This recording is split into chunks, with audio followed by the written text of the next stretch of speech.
सत्यनारायण भगवान की जय। हर पूर्णिमा के दिन या संक्रांति के दिन सत्यनारायण की कथा कहने का विधान है। अगर आप पंडित जी को घर पे पूजा के लिए बुला रहे हैं तो उनके बताए गए तरीके से पूजा करवाएं, जिसमें थोड़ी ज़्यादा सामग्री लगती है।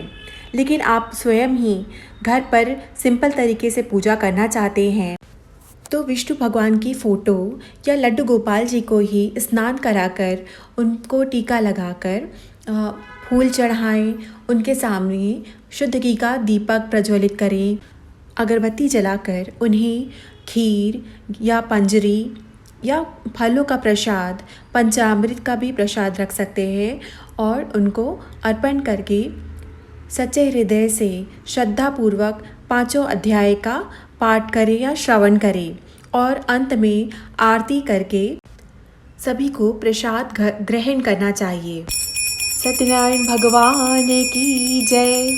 श्री सत्यनारायण व्रत कथा पहला अध्याय।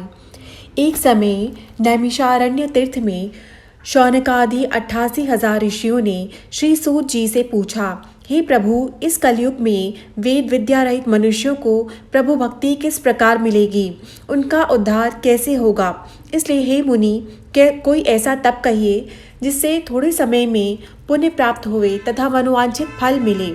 वह कथा सुनने की हमारी इच्छा है। सर्वशास्त्र ज्ञाता श्री सूत जी बोले, हे वैष्णवों में पूज्य, आप सबने प्राणियों के हित की बात पूछी है। अब मैं उस श्रेष्ठ व्रत को आप लोगों से कहूँगा जिस व्रत को नारद जी ने लक्ष्मी नारायण से पूछा था और लक्ष्मीपति ने मुनिश्रेष्ठ नारद से कहा था। सो ध्यान से सुनो। एक समय योगीराज नारद जी दूसरों के हित की इच्छा से अनेक लोकों में घूमते हुए मृत्यु लोक में आ पहुँचे। यहाँ अनेक योनियों में जन्मे हुए प्राय सभी मनुष्यों को अपने कर्मों द्वारा अनेक दुखों से पीड़ित देखकर सोचा, किस यत्न के करने से निश्चय ही प्राणियों के दुख का नाश हो सकेगा। ऐसा मन में सोचकर विष्णु लोक को गए, जहाँ श्वेत वर्ण और 4 भुजाओं वाले देवों के ईश नारायण को देखकर, जिनके हाथों में शंख, चक्र, गदा और पद्म थे तथा वरमाला पहने हुए थे, स्तुति करने लगे। हे भगवान, आप अत्यंत शक्ति से संपन्न हैं। मन तथा वाणी भी आपको नहीं पा सकती। आपका आदि मध्य अंत नहीं है।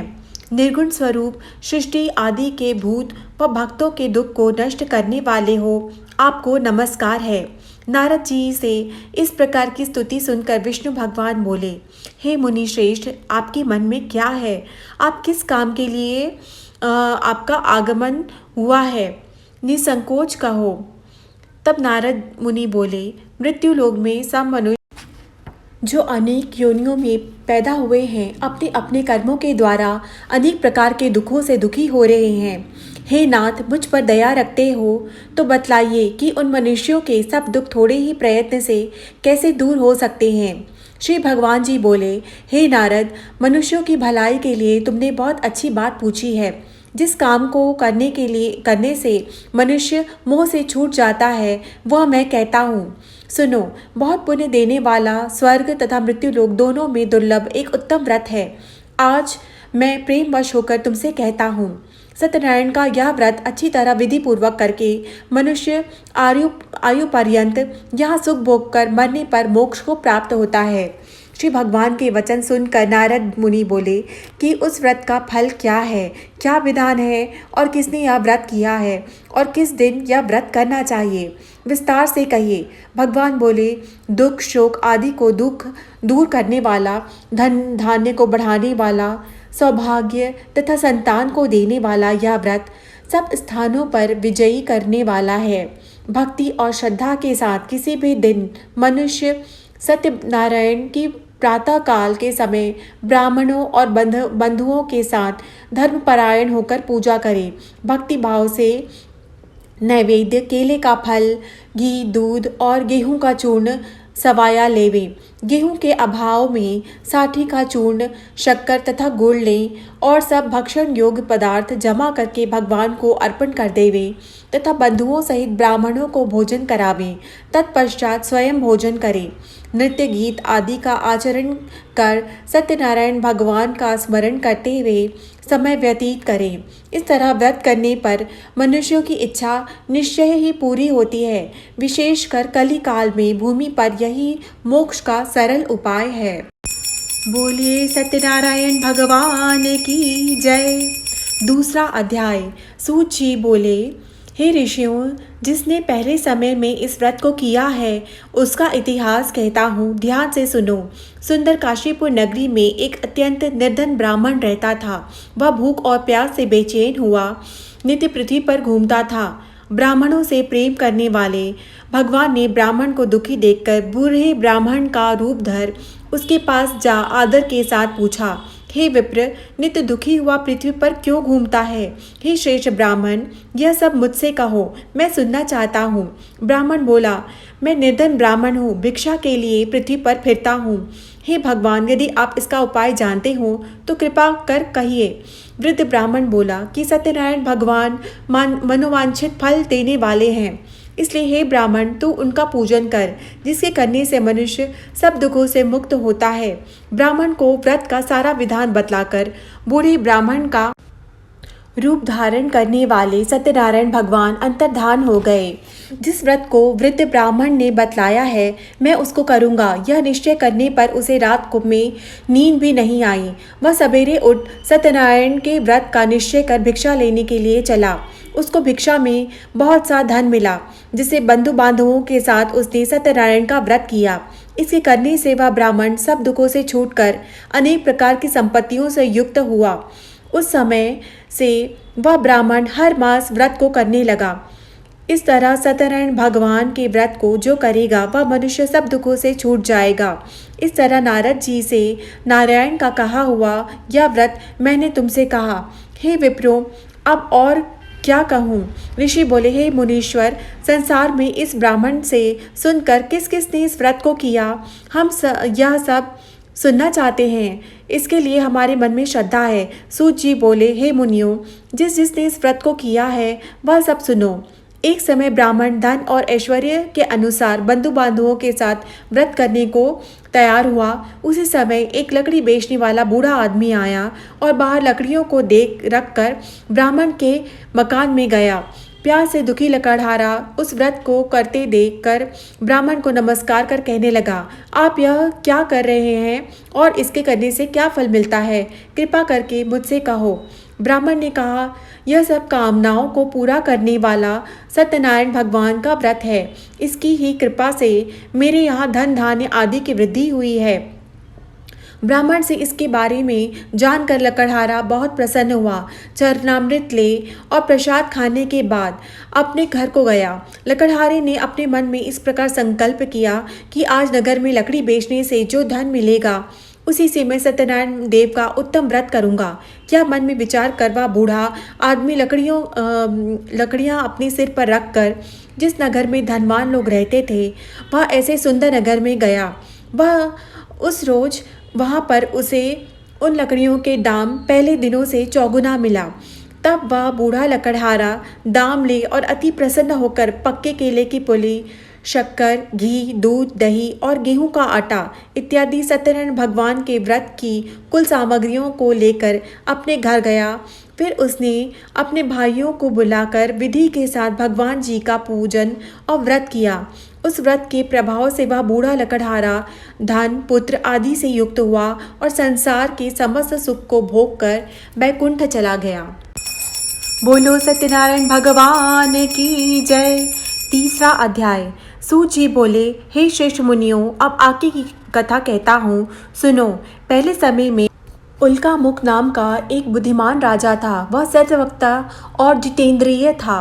प्रतिदिन देव स्थानों पर जाता और गरीबों को धन देकर उनके कष्ट दूर करता था। उसकी पत्नी कमल के समान मुख वाली और सती साध्वी थी। भद्रशिला नदी के तट पर उन दोनों ने श्री सत्यनारायण का व्रत किया। उस समय वहाँ एक साधु वैश्य आया। उसके पास व्यापार के लिए बहुत सा धन था। वह नाव को किनारे पर ठहराकर राजा के पास आ गया और राजा को व्रत करते देखकर विनय के साथ पूछने लगा, हे राजन, भक्ति युक्त चित्त से आप यह क्या कर रहे हैं? मेरी सुनने की इच्छा है, सो आप यह सब बताइए। राजा बोला, हे साधु, अपने बांधवों के साथ पुत्रादि की प्राप्ति के लिए यह महाशक्तिवान सत्यनारायण भगवान का व्रत व पूजन किया जा रहा है। राजा के वचन सुनकर साधु आदर से बोला, हे राजन, मुझे इसका सब विधान कहो, मैं भी आपके कथानुसार इस व्रत को करूँगा। मेरी भी कोई संतान नहीं है और इससे निश्चय ही होगी। राजा से सब विधान सुनकर व्यापार से निवृत्त हो वह आनंद के साथ घर गया।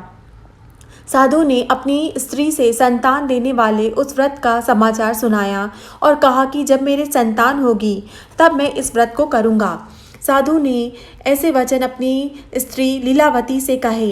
एक दिन उसकी स्त्री लीलावती पति के साथ आनंदित हो सांसारिक धर्म से में प्रवृत्त होकर सत्यनारायण भगवान की कृपा से गर्भवती हो गई तथा 10वें महीने में उसकी एक सुंदर कन्या का जन्म हुआ।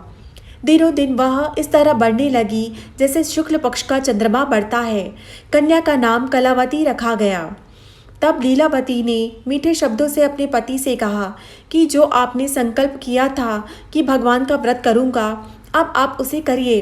साधु बोला, हे प्रिय, इसके विवाह पर करूँगा। इस प्रकार अपनी पत्नी को आश्वासन दे वह नगर को गया। कलावती पितृगृह में वृद्धि को प्राप्त हो गई। साधु ने जब नगर में सखियों के साथ अपनी पुत्री को देखा तो तुरंत दूत बुलाकर कहा कि पुत्री के वास्ते कोई सुयोग्य वर देख कर आओ। साधु की आज्ञा पाकर दूत कंचन नगर पहुंचा और वहां पर बड़ी खोज कर देखभाल कर लड़की के लिए सुयोग्य वाणिक पुत्र को ले आया। उस सुयोग्य लड़के को देखकर साधु ने अपने बंधु बांधवों सहित प्रसन्न चित्त अपनी पुत्री का विवाह उसके साथ कर दिया, किंतु दुर्भाग्य से विवाह के समय भी उस व्रत को करना भूल गया। तब श्री भगवान क्रोधित हो गए और श्राप दिया कि तुम्हें दारुण दुख प्राप्त होगा। अपने कार्य में कुशल साधु बनिया जमाता सहित समुद्र के समीप स्थित रतनपुर नगर में गया और वहाँ दोनों ससुर जमाई चंद्रकेतु राजा के उस नगर में व्यापार करने लगे। एक रोज भगवान सत्यनारायण की माया से प्रेरित कोई चोर राजा का धन चुराकर भागा जा रहा था, किंतु राजा के दूतों को आता देखकर चोर ने घबरा कर भागते हुए राजा के धन को वहीं चुपचाप रख दिया जहां वो ससुर जमाई ठहरे हुए थे। जब दूतों ने उस साधु वैश्य के पास राजा का धन को रखा देखा तो वे दोनों को बांध कर ले गए और प्रसन्नता से दौड़ते हुए राजा के समीप जाकर बोले, यह दो चोर हम पकड़ कर ले आए हैं, कृपया आज्ञा दें। तब राजा की आज्ञा से उनको कठोर कारावास में डाल दिया और उनका सब धन छीन लिया। सत्यनारायण भगवान के श्राप द्वारा उनकी पत्नी भी घर पर बहुत दुखी हुई और घर पर जो धन रखा था चोर चुरा कर ले गए। शारीरिक व मानसिक पीड़ा तथा भूख प्यास से अति दुखित हो अन्न की चिंता में कलावती एक ब्राह्मण के घर गई। वहाँ उसने सत्यनारायण भगवान का व्रत होते देख फिर कथा सुनी तथा प्रसाद ग्रहण करके रात को घर आई। माता ने कलावती से कहा, हे पुत्री, अब तक कहाँ रही, वह तेरे मन में क्या है? कलावती बोली, हे माता, एक ब्राह्मण के घर श्री सत्यनारायण भगवान का व्रत देखा। कन्या के वचन सुनकर लीलावती भगवान के पूजन की तैयारी करने लगी। लीलावती ने परिवार और बंधुओं सहित श्री सत्यनारायण भगवान का पूजन किया और वर मांगा कि मेरे पति और दामाद शीघ्र घर आ जावें। साथ ही प्रार्थना की कि हम उनका अपराध क्षमा करें। सत्यनारायण भगवान इस व्रत से संतुष्ट हो गए और राजा चंद्रकेतु को स्वप्न में दर्शन देकर कहा, हे राजन, दोनों वैश्यों को प्रातः ही छोड़ दो और उनका सब धन जो तुमने ग्रहण किया है दे दो, नहीं तो मैं तेरे धन राज्य पुत्रादि सब नष्ट कर दूंगा। राजा से ऐसे वचन कहकर भगवान अंतर्धान हो गए। प्रातःकाल राजा चंद्रकेतु ने सभा में अपना स्वप्न सुनाया। फिर दोनों वाणिक पुत्रों को कैद से मुक्त कर सभा में बुलाया। दोनों ने आते ही राजा को नमस्कार किया।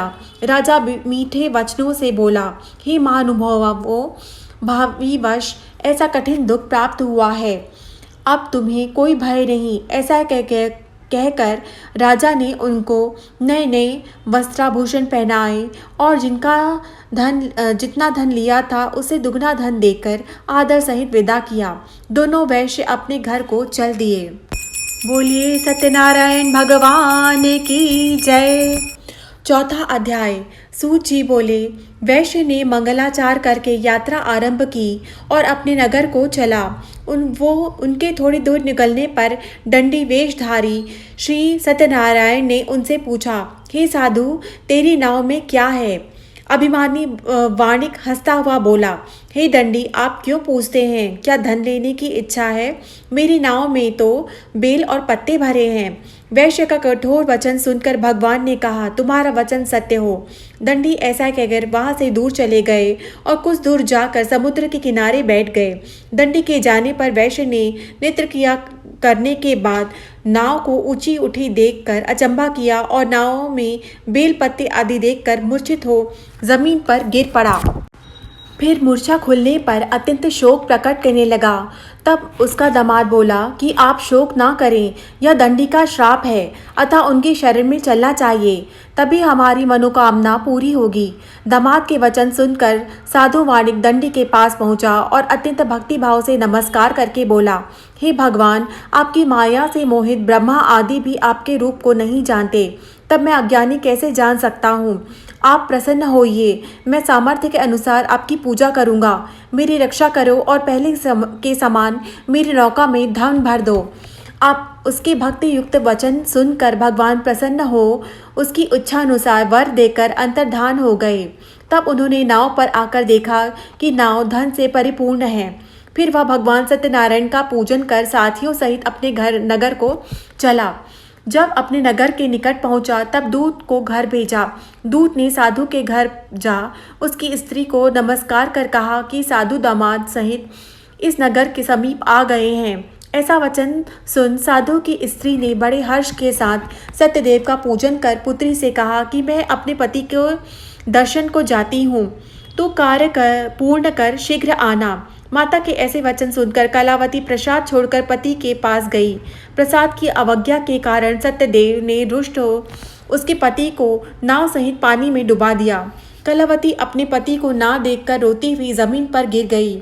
इस तरह नौका को डूबा हुआ तथा कन्या को रोता देख साधु दुखित हो बोला, हे प्रभु, मुझसे या मेरे परिवार से जो भूल हुई है उसे क्षमा करो।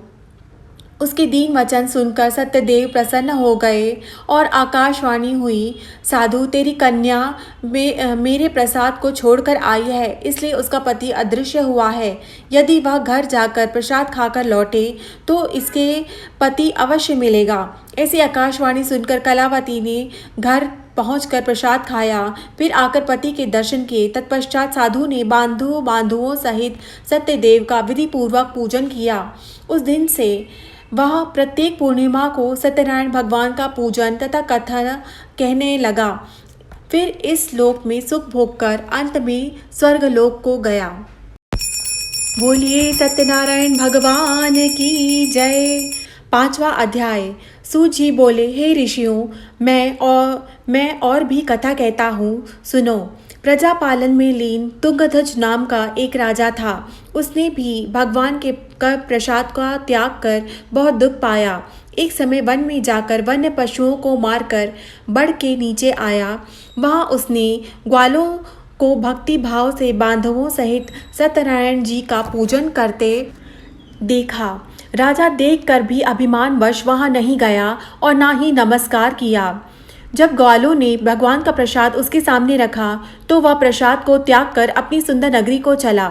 वहीं उसने अपना सब कुछ नष्ट हुआ पाया तो वह जान गया कि यह सब भगवान ने किया है।